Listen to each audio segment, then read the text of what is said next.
নমস্কার বন্ধুরা, শখের রান্নায় তোমাদের অনেক অনেক স্বাগত জানাই। আজ বানাবো পাট শাক দিয়ে নিরামিষ মটর ডাল। তবে রেসিপিটা শুরু করা যাক। প্রথমে আমি এখানে 150 গ্রাম মতো মটর ডাল নিয়ে নিয়েছি। এবার মটর ডালটাকে আমি ভালো করে জল দিয়ে ধুয়ে নেব। এবার কড়াইয়ের মধ্যে মটর ডালটাকে জল দিয়ে আমি সেদ্ধ বসাবো। 10 মিনিটের জন্য আমি সেদ্ধ বসাবো।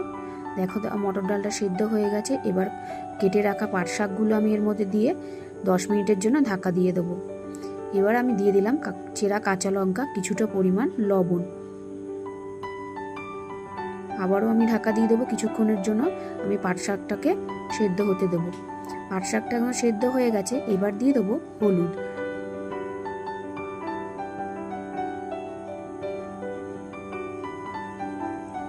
পাট শাক আর ডালটা আমার একদম সেদ্ধ হয়ে গেছে।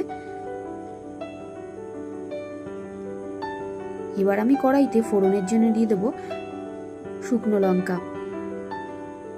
এবার দিয়ে দেবো কিছুটা পরিমাণ সাদা জিরে, আর দেব কিছুটা পরিমাণ রাঁধুনি।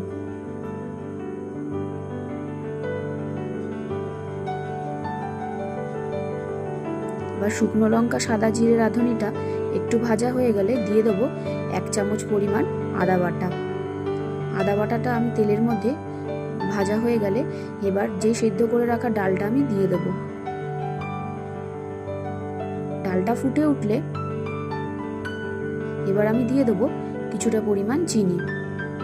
আমার পাট শাকের ডাল একদম রেডি হয়ে গেছে। তোমরাও বাড়িতে ট্রাই করতে পারো। রেসিপিটা ভালো লাগলে একটা লাইক করে পাশে থাকার অনুরোধ রইল।